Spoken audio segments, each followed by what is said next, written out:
Hello and welcome, love of fooders. Well, it is still almost Valentine's Day, and so we are making some more Valentine yummies to share with people that we love.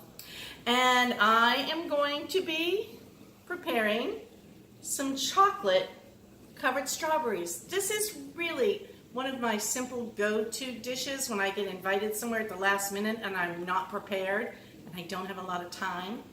So these are really easy to make. These are going to end up on our beginner page because they're that simple. But there's one rule: don't burn the chocolate. So what we did to prepare was we washed our strawberries and dried them and made sure that they were nice and dry. And now what we're going to do is we're going to be putting a little bit of this chocolate into the bottom of a paper bowl. And why a paper bowl? Because it's easier to clean up. We're going to pop this in the microwave for 30 seconds at a time. It really isn't going to take more than 90 seconds to melt this chocolate. I'd be surprised if it goes even beyond 60. But here's the deal. Once the chocolate gets to a certain point, if you overcook it in the microwave, it becomes hard and you've burnt it. So that's the secret. I've done it a million times by not paying attention. So today, hopefully I don't screw it up, and we will show you how easy it is to make these strawberries. We'll be back in just a moment. All right, we're back. What I ended up doing was not cooking them at 30 seconds. I did the first run of the chocolate at 30 seconds, and then I did 20 seconds and 20 seconds. And what I want you to see is the consistency of the chocolate. You can see there's still a couple of little lumps in there, but that's okay because they're melting in. I do not want to overcook this chocolate. I want the chocolate to be about this consistency so you can see it dripping off my spoon. All right, I want to be able to dip the strawberries. So I'm going to leave the stems on. I'm going to take and bring the stems up as far as I can on the sides so that I don't dip the stems in chocolate because nobody's going to eat the stems. And then I'm going to hold it carefully up near the top, and I'm going to dip my chocolate, my strawberry in my chocolate. And then you can see here, I've dipped it. I'm going to lay it right on the parchment, and I'm going right after my next strawberry. We're going to do the same thing. We're going to roll it and dip it. We're going to be careful, lift it up, and put it down on some parchment paper. We're going to continue that process with all of our strawberries. And then when we need to, we'll melt a little bit more chocolate to continue. I don't recommend melting a ton of chocolate at a time. It's much easier to handle when it was just a small amount in the bottom of the paper bowl.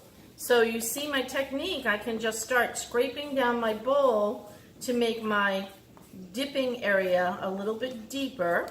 I can rest my spoon on my parchment. I can come back in here with another strawberry and put that right in and pull it out. See how beautiful these are? When I'm done, you'll see how gorgeous these look on the little plate that I use. And as you can see, it took me, 60 seconds to melt the chocolate. The longest thing, the thing that took me the longest was maybe to dry and wash the strawberries. So, but the dipping and the getting the strawberries dry, that's going to take no time at all. All right, so that stem doesn't look too pretty, but that's okay. What we're going to do now is, you see we have our strawberries. I'm not going to have you watch while I make more chocolate, but I do want to show you one other thing that we like to use. I will often, when I have the chocolate left over in the bowl like this, find some leftover bananas, maybe some pretzels, and dip them in there. The kids love that. I love that. And so when we come back, I'll do a little bit of those. And so you can see, just to get an idea, a chocolate-covered pretzel is such a nice treat. So nothing goes to waste, right? We're going to try and use up as much of that chocolate as we can. When it's not deep enough to dip the strawberries, it's still deep enough for us to dip the pretzels. Now we can't reheat it, so we have to work as quickly as we can. I know my video keeps going blurry. I'm sorry about that. Again, I like to tell everybody, I'm going to try and bring it back, get it into focus. We don't have professional video crews. We're home chefs. It's just myself and my daughter, and we video for ourselves. I'm here in Raleigh, she's in Boston, and we have to do all of this cooking, timing, writing, handling website. We do all of this ourselves. So we really hope that you get what you came for out of this video and all of our recipes. All right, I'll be back in just a few moments. All right, so I had these little tiny pretzel sticks. These would be fun to do with the kids. And look, you can just kind of roll them and dip them, bring them in halfway. They make like little matchsticks. And those taste delicious. That's one thing that I definitely would do if I was going to be making some of these strawberries for Valentine's Day or any time, and I had children. I would have them maybe come in and roll some of these. They would love to put those in the chocolate and settle them down and watch them dry, and then they'll be very proud of eating these later, the little matchsticks that they made. So how easy is that? Chocolate covered pretzels, right? And then again, like I said, nothing goes to waste.